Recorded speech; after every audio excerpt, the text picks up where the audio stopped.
In today's video, I am going to teach you how to add Shopify's Buy Now and Add to Cart buttons to Canva websites and social media.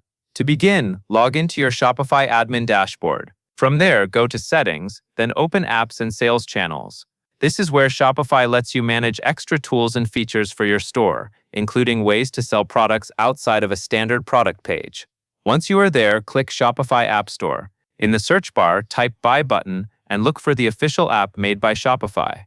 It is important to install the official version so you know it will work properly with your store and product catalog.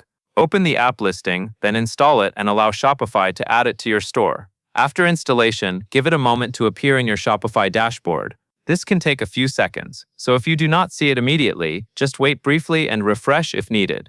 Once it shows up, open the Buy button app. Inside the app, click Create a Buy button. Shopify will then ask what kind of button you want to make.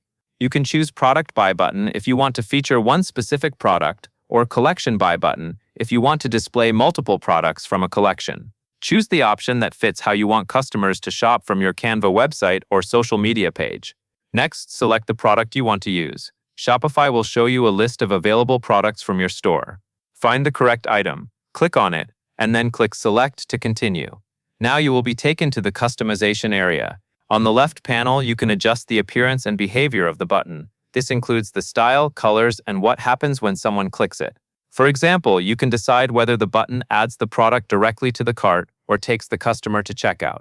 Take a moment here to match the design to your branding, especially if you plan to place it inside a Canva site where visual consistency matters.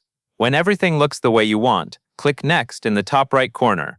Shopify will then generate the embed code for your button. Finally, click Copy Code to save the HTML block to your clipboard. This is the code you will use when placing the button into Canva or another platform that supports custom embeds. That covers everything you need to know.